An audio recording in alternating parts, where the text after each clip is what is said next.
Le coup d'État de 1973, qui a été suivi par les tortures et les assassinats des politiciens du Sud, organisés par les Abakiga du Nord, a causé des plaies et des souffrances profondes chez les Abanyanduga du Sud. La politique de ségrégation dans les écoles et les administrations en faveur des Hutus du Nord a créé des frustrations chez les Hutus et les Tutsis du Sud qu'on appelait tous Abanyanduga, toutes ethnies confondues. Ces frustrations chroniques longtemps supportées par les Abanyanduga ont explosé lors de l'ouverture des partis politiques dans les années 90. Ceci a permis l'avancée et la victoire du FPR, victoire dont nous souffrons encore aujourd'hui les conséquences néfastes. Je pense que les Hutus du Nord devraient avoir le courage et l'humilité de se tenir dans la brèche pour confesser et demander pardon aux Hutus du Sud. Ceci permettrait une réconciliation entre les Abakiga et les Abanyanduga pour l'intérêt général de toute la nation. Soyez bénis et à demain. Je me souviens, il y a 25 ans, nous étions réunis dans une ville appelée Detmold en Allemagne. Nous étions des Hutus, des Tutsis et des Européens qui avaient vécu au Rwanda et qui connaissaient bien le pays. Il y avait parmi nous des religieux, des pasteurs, des prêtres et des laïcs. Nous avions passé toute une semaine dans une communion de prière et de partage fraternel. Mais le soir du dernier jour de notre rencontre, nous avons vécu quelque chose d'extraordinaire. Les Tutsis qui étaient venus du Rwanda, quelques-uns étaient même nos amis, on se connaissait très bien, ils nous ont raconté leur calvaire pendant les génocides. Mais ils disaient tout cela dans un ton fraternel, sans haine ni rancune. Lorsqu'ils nous racontaient le mal qui a été fait à eux et à leur famille, les Hutus qui étaient là furent pris de pitié et de compassion. Les uns commencèrent à pleurer, d'autres s'agenouillèrent en disant ceci: vous les Tutsis ici présents, nous vous demandons franchement pardon pour ce mal extrême que les nôtres vous ont fait. Les Tutsis qui étaient là furent touchés par ce geste des Hutus. Les uns se levèrent pour les embrasser et les consoler en disant ceci: votre douleur compatissante et votre demande de pardon nous ont touché le cœur et nous nous sentons franchement soulagés. Mais d'autre part, nous aussi les Tutsis ici présents, nous devrions demander pardon aux Hutus. Oui, nous demandons pardon pour les peines et les souffrances que les nôtres ont fait subir aux Hutus tout au long de l'histoire de notre pays.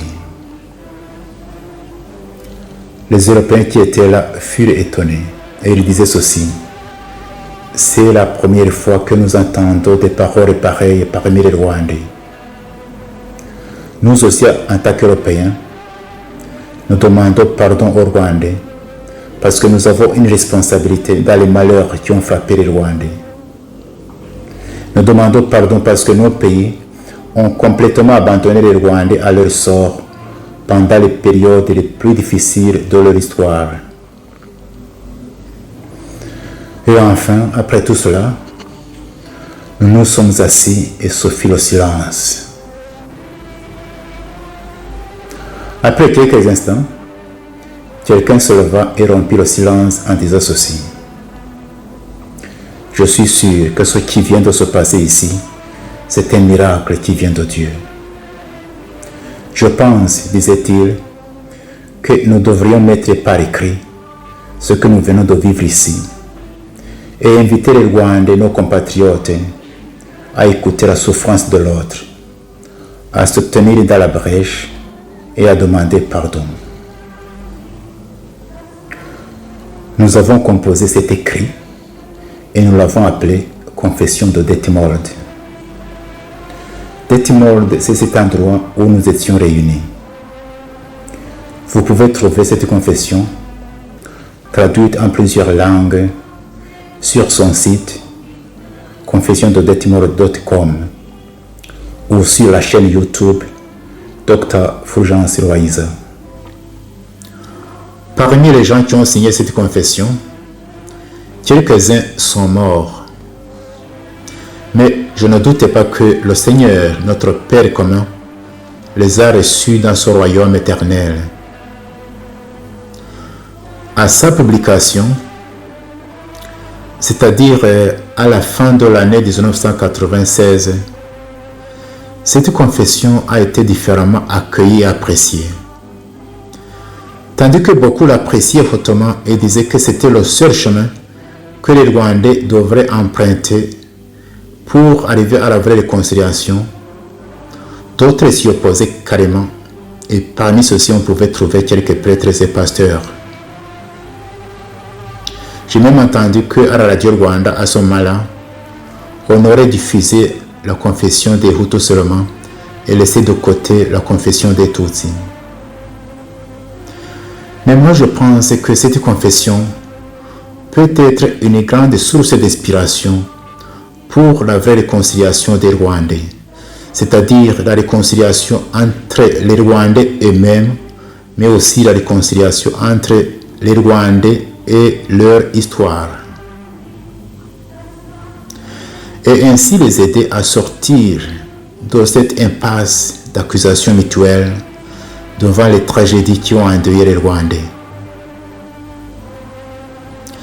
Je conseillerais aussi à ceux qui liront cette confession de ne pas s'attarder inutilement sur sa lettre, mais plutôt sur son esprit. Il y a 3 leçons que nous pouvons tirer de cette confession. La première leçon est celle-ci. N'aie pas peur d'écouter la souffrance de l'autre et de la laisser pénétrer ton cœur. Deuxième leçon. N'aie pas peur d'exprimer tes propres souffrances, tes peines, tes peurs, mais alors sans haine ni rancune. Troisième leçon. N'aie pas peur de demander pardon à ce que tu as fait souffrir. Et si par hasard tu vis avec les victimes dont les bourreaux sont morts, et si d'autre part tu as des liens quelconques, réels ou perçus, proches ou lointains, avec ces bourreaux, n'aie pas peur de te tenir dans la brèche et de demander pardon. Comme ça, d'une façon presque miraculeuse, tu vas soigner beaucoup de blessures des Rwandais, des blessures du présent et du passé. Comme cette année, cette confession va célébrer son 25e anniversaire, je viendrai chaque jour tout au long de cette année sur cette chaîne pour voir voies et moyens de bâtir un Rwanda où il fait beau de vivre pour tous les enfants du Rwanda.